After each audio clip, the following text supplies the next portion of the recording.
খবরদার বামদেব, আমি মা কালীর সাধক, আমার ক্ষমতা সম্পর্কে তোমার কোনো ধারণা নেই। সেই ধারণা তোমার হবে, সেই ধারণা তোমার হবে আমার সঙ্গে সাধনায় বসলে। বসো আমার সঙ্গে সাধনায়। আমি চাই না, আমি চাই না সাধনায় বসতে, কারণ আমি চাই না কোনোভাবে শক্তি প্রদর্শন করতে। একমাত্র আমার বড় মা সকল শক্তিতে বলীয়ান, তাই শক্তি প্রদর্শন করবার ক্ষমতা একমাত্র তার, তোমার নয়, আমার নয়, কারণ নয় গো রুদ্রনাথ।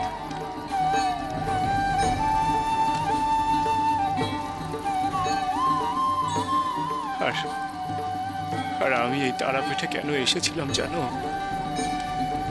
আমি এই তারাপীঠে এসেছিলাম তার চরণে আশ্রয় নেওয়ার জন্য, তার চরণ যুগল আঁকড়ে পড়ে থাকার জন্য, তার সন্তান হয়ে, তার বেটা হয়ে থাকার জন্য গো রুদ্রনাথ। আমি এই কুটির চাই না, আমি এই সম্মান চাই না, তারাপীঠের ভৈরব হতে আমি চাই না রুদ্রনাথ। আমার যা আছে, আমার যা আছে তা মা তারার দান গো, আমার বড় মার দান গো রুদ্রনাথ। তুমিও তো তার বেটা গো, তুমিও তো মা তারার বেটা গো। তবে আমার মায়ের কাছেই চাও না, তোমার যা প্রয়োজন সব আমার মা দেবেন গো। কিন্তু এই তুচ্ছ জাগতিক জিনিসের জন্য তুমি এদের উপরে কেন অত্যাচার করছো গো? কেন অত্যাচার করছো? আমার যা আছে তুমি সব নিয়ে নাও গো রুদ্রনাথ, আমি তোমাকে বাধা দেব না। শুধু শুধু এই তুচ্ছ জাগতিক জিনিসের জন্য তুমি এদেরকে কষ্ট দিও না গো, এদের উপর এমন করে অত্যাচার করো না গো।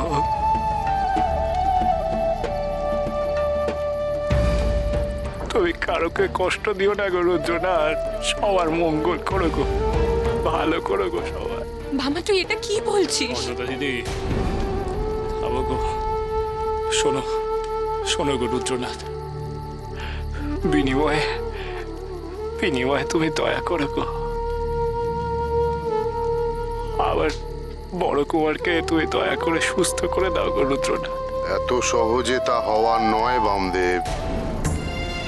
ওগো, আমার বাবা মশাইকে আর কষ্ট দিও না, আর কষ্ট দিও না, কৃপা করুন বাবা, কৃপা করুন। প্রমাণ করো, আমি প্রমাণ করে দেবো তোমার ক্ষমতা ভণ্ডামি ছাড়া আর কিচ্ছু না। না, হে মিথ্যে। হ্যাঁ সত্যি, আমি প্রমাণ করে দেবো। একজন প্রকৃত সাধকের সামনে তুমি একজন তুচ্ছ ব্যক্তি, আর তাহলেই বরেন্দ্রনাথ আমার অভিশাপ থেকে মুক্তি পাবে। আর সেই জন্য আমার সামনে সাধনার আসনে তোমায় বসতেই হবে। রুদ্রনাথ, তোমার শরীর থেকে তোমার সব শক্তি বের করে এনে তোমার আসল রূপ সবার সামনে তুলে ধরতে চাই আমি, তা না হলে আমার শান্তি নেই। আর আমি যদি শান্তি না পাই, বরেন্দ্রনাথ মুক্তি পাবে না। তুমিও জ্বলছো রুদ্রনাথ, তোমার অহংকারের আগুনে তুমিও জ্বলছো গো। আর এই অহংকারের আগুনে একদিন তুমি জ্বলে পুড়ে খাক হয়ে যাবে রুদ্রনাথ। আমার বড় মার বেটা হয়ে এমনটা করো না গো, এমনটা করো না। তোমার শক্তি নেই বলেই তুমি এমন ভাবছো। আমি তোমার মুখোমুখি বসে তোমার ভণ্ডামির মুখোশ খুলে দেব, তবেই মিটবে আমার অপমানের জ্বালা। তখন তারাপীঠবাসীরা পাবে তাদের নতুন ভৈরব, রুদ্রনাথ ভৈরব। রুদ্রনাথ ভৈরব। বলো, রাজি?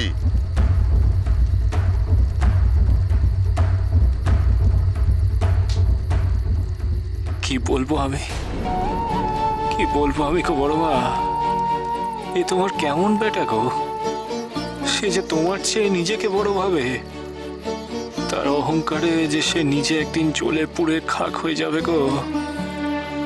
তুমি তো জানো মা, এই শক্তি প্রদর্শনের খেলা আমার হাতে নেই গো। অথচ এই অহংকারী সাধকের সঙ্গে যদি আমি শক্তির খেলাতে না বসি, তাহলে যে বড় কুমারের জীবন সংকট যাবে না। আমি যে ধর্ম সংকটে পড়ে গেলাম গো বড় মা, আমি যে ধর্ম সংকটে পড়ে গেলাম গো। কি করব, কোন পথে যাব, আমি যে কিছুই বুঝতে পারছি না গো বড় মা। কি হলো? চুপ করে আছো কেন? উত্তর দাও। মামা, এভাবে চুপ করে থাকিস না। বড় ঠাকুরকে বাঁচাতে হবে মামা, বল কিচ্ছু। বামদেব ঠাকুর, তুমি তো বাবা মশাইকে আগেও সুস্থ করেছো, এবারে পারবে না বাবা মশাইকে সুস্থ করতে? পারবে না বাবা মশাইকে বাঁচাতে? বলো না বামদেব ঠাকুর, বলো না। পারি রে, চাইলে এখনো পারি, কিন্তু কিন্তু কিন্তু কি জানিস মহেন্দ্র,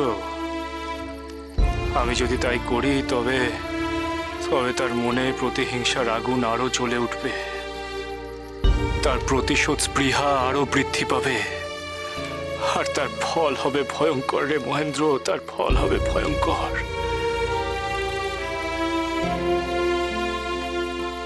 আসলে আসলে সমস্যাটা হলো ওর মনে। ওর মন থেকে এই মিথ্যে প্রতিশোধের আগুন চিরতরে মুছে দিতে হবে রে মহেন্দ্র।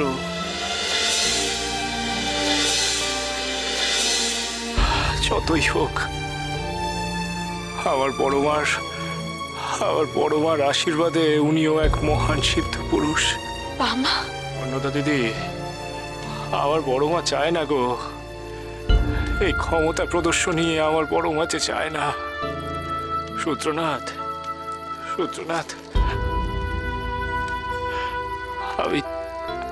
আমি তোমাকে আমার কুটির দিলাম গো, আমি তোমাকে আমার এই মহাশ্মশানে স্থান দিলাম গো। আর যে আমার দেওয়ার মতো কিছু নেই গো রুদ্রনাথ, আর কিছু নেই গো আমার। তুমি তুমি তুমি যদি আমার বড় মায়ের সন্তান হও, তাহলে তুমি আর এক সন্তানের সমস্ত জিনিসপত্র নিজের মনে করে নিও গো, তা তুমি ভোগ করো গো। আমি তোমায় বাধা দেব না গো তাতে। আসলে আমি তো এই তারাপীঠে এসেছিলাম তার চরণে ঠাঁই নেব বলে, বাকি সবকিছু যে নিজে থেকেই হয়ে গেছে গো। আমি কিচ্ছুটি চাইনি গো, কিচ্ছুটি চাইনি গো, আমি আজও চাই না গো। তুমি নাও রুদ্রনা, সব তুমি নাও গো। এখানে উপস্থিত সকলের সামনে দাঁড়িয়ে আমি প্রতিজ্ঞা করছি রুদ্রনাথ, তোমায় আমার সাথে লড়তেও হবে না গো।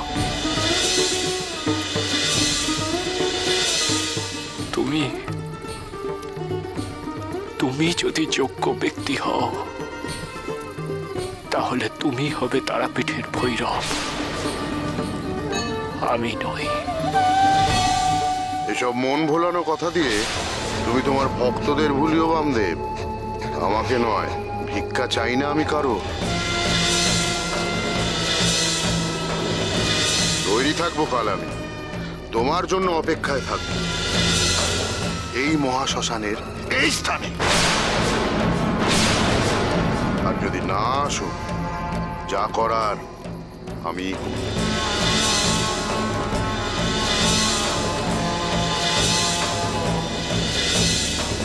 নিজের মৃত্যুর জন্য প্রস্তুত থাকো বামদেব, এই তারাপীঠকে আমি নিজের বশে করবই, আর তোমার শক্তিকে আত্মসাৎ করব আমি। তারপর পুড়ে ছাই হবে তুমি আর তোমার এই প্রিয় বড় কুমার। মহাবীর